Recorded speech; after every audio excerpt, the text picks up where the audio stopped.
ആത്മാവിൻ തീനാളങ്ങൾ. ദൈവനാമത്തിന് മഹത്വം ഉണ്ടാകട്ടെ. എന്നെ ഒരു സാക്ഷിയായി നിർത്തിയ ദൈവത്തിന് നന്ദി പറയുന്നു. കഴിഞ്ഞ മാസം 13-ാം തീയതി ദൈവം എനിക്കൊരു പെൺകുഞ്ഞിനെ നൽകി.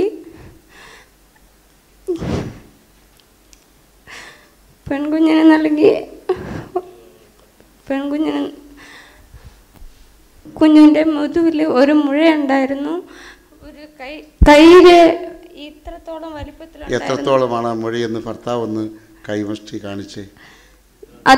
അത്രത്തോളം വലിപ്പം ഉണ്ടായിരുന്നു ആ മുഴ. അത് വെളിയിലോട്ട് തള്ളി നിന്നു ആ മുഴ. അത് ICUയിൽ വെച്ചിരുന്നു കുഞ്ഞിനെ ഒരു ദിവസം.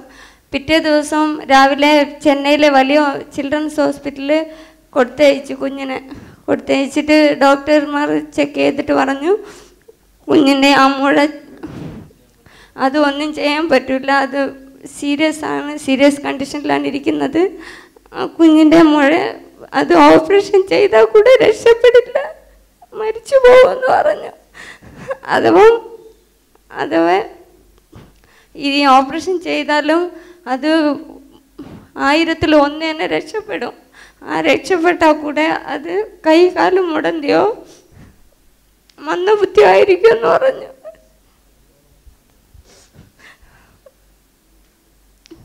അത് ആ മുഴ ഇരിക്കുന്ന സ്ഥാനത്ത് അത് ശരീരത്തിൻ്റെ തലയിൽ നിന്ന് പാദം വരെയുള്ള ഞരമ്പ് പോകുന്ന ആ വഴിയാണ്. ആ തട്ടലിൻ്റെ ഭാഗത്താണ് ആ മുഴ വന്നിട്ടുള്ളത്. ആ ഞരമ്പ് കട്ടായിട്ടുണ്ടെന്നാണ് പറഞ്ഞിട്ടിരുന്നത്. അവർ ഓപ്പറേഷൻ ചെയ്താലും രക്ഷപ്പെടില്ല, അഥവാ രക്ഷപ്പെട്ടാലും ഇങ്ങനെയാണെന്ന് പറഞ്ഞു. 3 ദിവസം ഹോസ്പിറ്റലിൽ അഡ്മിറ്റ് ചെയ്തിരുന്നു. ഡോക്ടർ വന്ന് പറഞ്ഞുകൊണ്ടിരുന്നു ഓപ്പറേഷൻ ചെയ്യണം, അഡ്മിറ്റ് ചെയ്ത് കഴിഞ്ഞ് നിങ്ങൾ ഒന്നും പറയാതിരിക്കുന്നു, എന്താണ് ഓപ്പറേഷൻ ചെയ്യണ്ടേന്ന് വന്ന് കേട്ടോണ്ടിരുന്നു. എൻ്റെ അമ്മ പറഞ്ഞു 1 ദിവസം കൂടെ ടൈം കൊടുക്കാൻ പറഞ്ഞു. പിറ്റേ ദിവസം വന്ന് ഡോക്ടർ കേട്ടു, എന്താണ് നിങ്ങൾ അഡ്മിറ്റ് ചെയ്തിട്ട് ഓപ്പറേഷൻ ചെയ്യാതെ ഇരിക്കുന്നു, നിങ്ങൾ അഡ്മിറ്റ് ചെയ്ത് കഴിഞ്ഞു, ഇനി ഞങ്ങളുടെ കാര്യം ഞങ്ങൾ നോക്കണ്ടേ, നിങ്ങൾ എന്താണ് മറുപടി പറയാതെ ഇരിക്കുന്നതെന്ന് പറഞ്ഞു.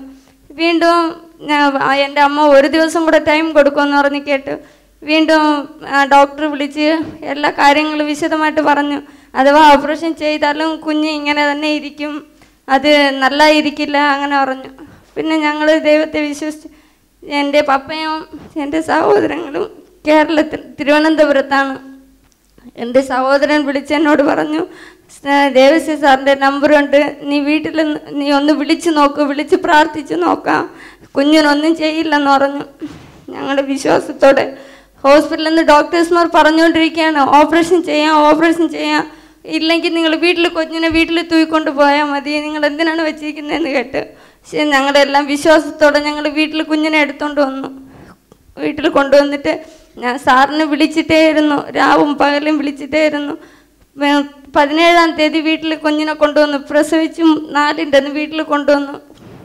എന്തൊന്നും അറിയാതെയാണ് വീട്ടിൽ കൊണ്ടുവന്നത്. 18-ാം തീയതി രാവിലെ സാറിന് ഞാൻ ഫോൺ ചെയ്യുമ്പോൾ സാർ എടുത്തിട്ട് പറഞ്ഞു, ഞാൻ സാറിനോട് കാര്യം പറയുമ്പോൾ ഞാൻ ചെന്നൈയിൽ നിന്നാണ് വിളിക്കണമെന്ന് പറഞ്ഞു. സാർ പറഞ്ഞു ഞാനിവിടെ തന്നെ ഉണ്ടല്ലോ, വന്ന് നേരിൽ സംസാരിക്കാമെന്ന് പറഞ്ഞു. എനിക്ക് ഭയങ്കര സന്തോഷമായി. ഞങ്ങൾ കുടുംബത്തോടെ സാറിനെ കാണാൻ പോയി. സാർ പ്രാർത്ഥിച്ചിട്ട് പറഞ്ഞു 1 ആഴ്ചയിൽ തന്നെ ഇത് കുറയും. ആ മുഴ വെളിയിലോട്ട് തള്ളിയിരുന്നു, 1 ആഴ്ചയിൽ തന്നെ ഈ മുഴ കുറയുമെന്ന് പറഞ്ഞു. ഓരോ ദിവസവും കുറേശ്ശെ തന്നെ കുറയുമെന്ന് പറഞ്ഞു. അതുപോലെ സാർ പറഞ്ഞതുപോലെ ദൈവം അത്ഭുതം പ്രവർത്തിച്ചു. ഒരാഴ്ചയിൽ 18-ാം തീയതി ഞായറാഴ്ച കൊണ്ടുപോയി. അടുത്ത ഞായറാഴ്ച നോക്കിയപ്പോൾ ആ മുഴ കംപ്ലീറ്റ് അവിടെ ഇല്ല. ഇപ്പോൾ അവൾ നോർമലായിരിക്കുന്നു. ദൈവമേ സ്തോത്രം, ദൈവമേ നന്ദി.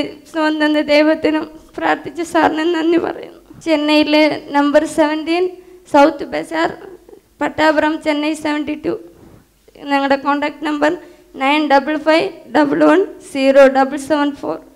ഈ ഭാര്യ ഇങ്ങനെ കുഞ്ഞുമായിട്ട് പ്രാർത്ഥിക്കാനൊക്കെ പോയപ്പോൾ താങ്കൾക്ക് എന്തായിരുന്നു മനസ്സിലുണ്ടായിരുന്നത്? ഓരോ ദിവസവും കഴിഞ്ഞ് ഈ മുഴ ഇങ്ങനെ ചെറുതായി വരുമ്പോൾ അമ്മമാർ പിന്നെ അങ്ങനെ താങ്കൾക്ക് മലയാളം അറിയാവോ? മനസ്സിലായി. എന്നാൽ തമിഴിൽ പറഞ്ഞോ, എന്താണ് ഈ അത്ഭുതത്തിന് കാരണമായത്? ദൈവം വചനത്താലാണോ, എങ്ങനെയാണ് അറിയാവുന്ന പറയാവോ? എങ്ങനെയാ പേര്? എൻ്റെ പേര് കമലക്കണ്ണൻ. ആ, എന്താണ് അതിനെക്കുറിച്ച് തമിഴിൽ പറഞ്ഞു, மலையாளம் தமிழும் ചേർത്തൊക്കെ പറഞ്ഞു. எனக்கு இதெல்லாம் நம்பிக்கை இல்லை ஃபஸ்ட்டு. பட் அவங்க சொன்ன அப்புறம் நான் கூட்டு வந்து உங்ககிட்ட பிரார்த்தனை பண்ணப்போ குறைஞ்சதால் முழுமையாக நான் இயேசு வந்து விசுவாசிக்க ஆரம்பித்தேன். இப்போ நான் முழுசாக ஆரம்பிச்சிருக்கேன். உண்மையாக இருப்பேன், கிறிஸ்துவுக்கு நான் உண்மையாக விசுவாசமாக இருப்பேன் இனிமேட்டு. നന്ദി, அதுக்கு உங்களுக்கு നന്ദി. അതിൻ്റെ അർത്ഥം ഒന്ന് പറഞ്ഞു കൊടുത്തേ മോളെ. അപ്പം അദ്ദേഹം പറഞ്ഞു എന്നാന്ന് മലയാളത്തിലൊന്ന് മൈക്ക് മേടിച്ച് പറഞ്ഞേ. അത് ഈ ക്രിസ്തീയ ജീവിതത്തിലോട്ട് വിശ്വാസം ഇല്ലാത്തതായിരുന്നു. അവർ ഈ സാറിനെ കൊണ്ടുവന്ന് പ്രാർത്ഥിപ്പിച്ച് ഞാൻ വീട്ടിൽ വന്നു. 17-ാം തീയതി രാത്രി വീട്ടിൽ വന്നിട്ട് എല്ലാവരും മുഖത്തോട് മുഖം നോക്കിയിരുന്ന് കരയാണ്, കുഞ്ഞിനെ എന്ത് ചെയ്യാന്ന്. അപ്പോൾ ഞാൻ ഒറ്റയ്ക്ക് വിളിച്ചിട്ട് ഞാൻ സംസാരിച്ചു. എൻ്റെ ബ്രദർ ഇങ്ങനെ പറഞ്ഞിട്ടുണ്ട്, ഇതുപോലൊരു സാറുണ്ട്, അവരടുത്ത് കൊണ്ടുപോയി പ്രാർത്ഥിച്ചാൽ ദൈവം നമുക്ക് വിടുതൽ തരും, എന്താണ് പറയുന്നതെന്ന്. എനിക്കൊരു സൈഡിൽ പേടിയുണ്ട് എന്ന് പറഞ്ഞാൽ അവർ നല്ല ഹിന്ദു സമുദായത്തിലിരിക്കുന്നവർ. ഞാൻ പറഞ്ഞാൽ എങ്ങനെ എൻ്റെ അടുത്ത് പ്രതികരിക്കും എന്നുള്ള ഒരു പേടിയും ഉണ്ടായിരുന്നു. എങ്കിലും ഞാൻ പോയിരുന്നുകൊണ്ട് ദൈവത്തോട് പ്രാർത്ഥിച്ചു. നിറയെ നേരം ഒറ്റയ്ക്ക് പ്രാർത്ഥിച്ചതിന് ശേഷം ഞാൻ പോയിരുന്ന് സംസാരിച്ചിട്ട് പറഞ്ഞു. അപ്പോൾ എന്നോട് പറഞ്ഞ്, ഇതിലും എനിക്ക് കുഞ്ഞിനെ കവിഞ്ഞ് എന്താണുള്ളത്, ഞാൻ വരാം, നീ വിളിക്കുന്ന സ്ഥലത്ത് വരാമെന്ന് പറഞ്ഞിട്ട് പിറ്റേന്ന് രാവിലെ ഫോൺ വിളിക്കുമ്പോൾ കിട്ടുകയും ഞങ്ങൾ വന്ന് പ്രാർത്ഥിച്ചതിന് ശേഷം അത് ഓരോ ദിവസവും ഡ്രസ്സിങ് ചെയ്യും. മുഴ അത് പുണ്ണുപോലെ ഇരുന്ന് അതിൻ്റെ മേലെ നിന്ന് ബ്ലഡെല്ലാം വന്നിട്ടിരുന്നു. ക്ലീൻ ചെയ്യുമ്പോൾ അത് കുറഞ്ഞു വരുന്നത് കണ്ട് അതുകൊണ്ട് എന്നോട് ദിവസവും ചോദിക്കുക, ഇതെങ്ങനെ ഈ അത്ഭുതം നടക്കുന്നതെന്ന് എന്നോട് കേൾക്കുമായിരുന്നു. അതുപോലെ സാർ പറഞ്ഞ പോലെ ഒരാഴ്ചയിൽ ആ മുഴ വറ്റിയതും ഭയങ്കര സന്തോഷമായി. ഈ അത്ഭുതം എങ്ങനെ നടന്നു, അതുകൊണ്ട് ഞാൻ ഇന്ന് യേശു ക്രിസ്തുവിനെ വിശ്വസിച്ച് യേശു ക്രിസ്തുവിൽ മാത്രം ജീവിക്കും എന്ന് പറഞ്ഞ് അങ്ങനെയാണ് അദ്ദേഹം പറഞ്ഞത്. കൈകളൊന്ന് കൊട്ടി കർത്താവിനെ മഹത്വപ്പെടുത്തി.